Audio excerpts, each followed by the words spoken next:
I'm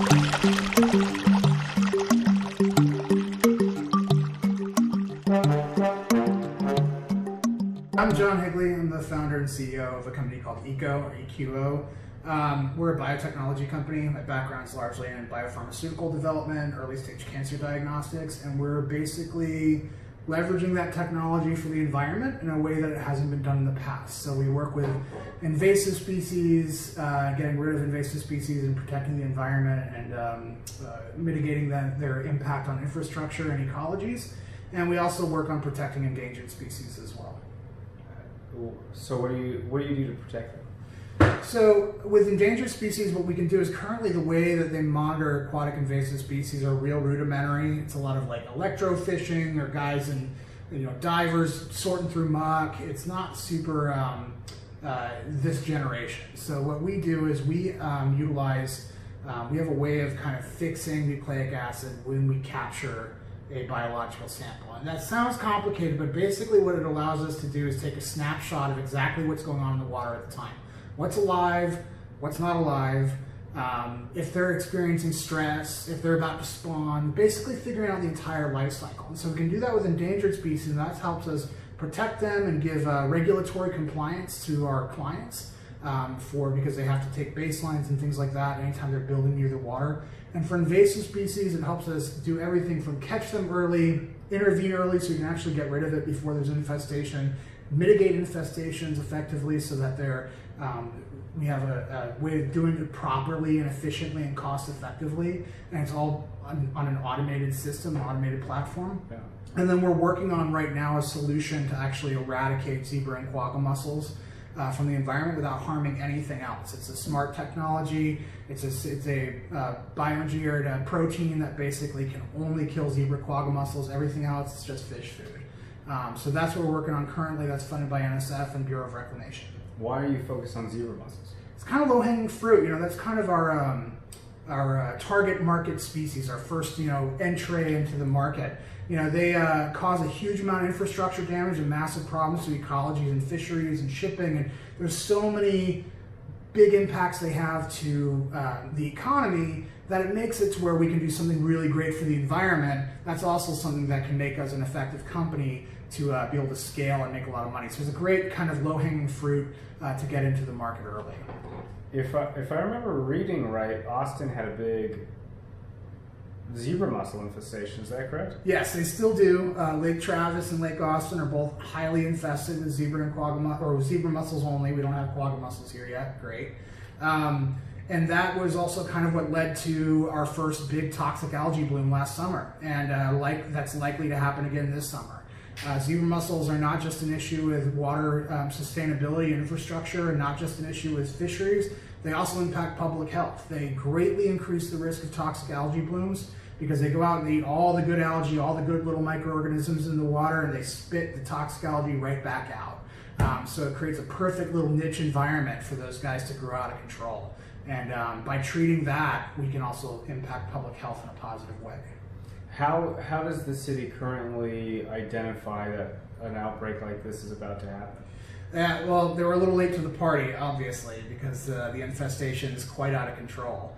And that's because the tools that are used currently are just ineffective at doing it. They take DNA snapshots, which don't really tell you if it's alive or dead, but it can be used for like risk mitigation or tracking things over a period of time. There's some uses there, but it doesn't actually tell you if the population is alive or dead or if it's there. It just tells you that it was there at some point. Yes, that maybe something ate it and pooped it out. Maybe, it could be anything. It could be dead, it could be alive. It doesn't really give you that much information.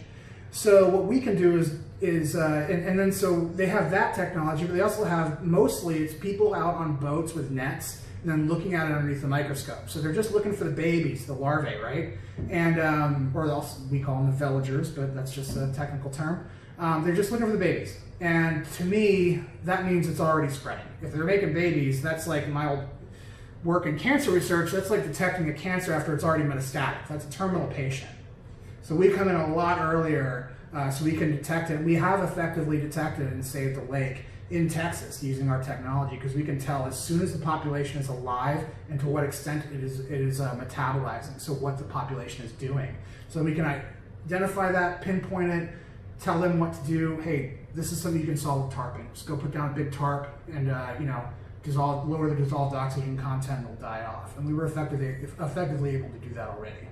Do you happen to know how much the city of Austin spent trying to eradicate the zebra mussels after the bloom? Well, they haven't done anything with eradication because they can't. There's currently not a technology to eliminate it at the source.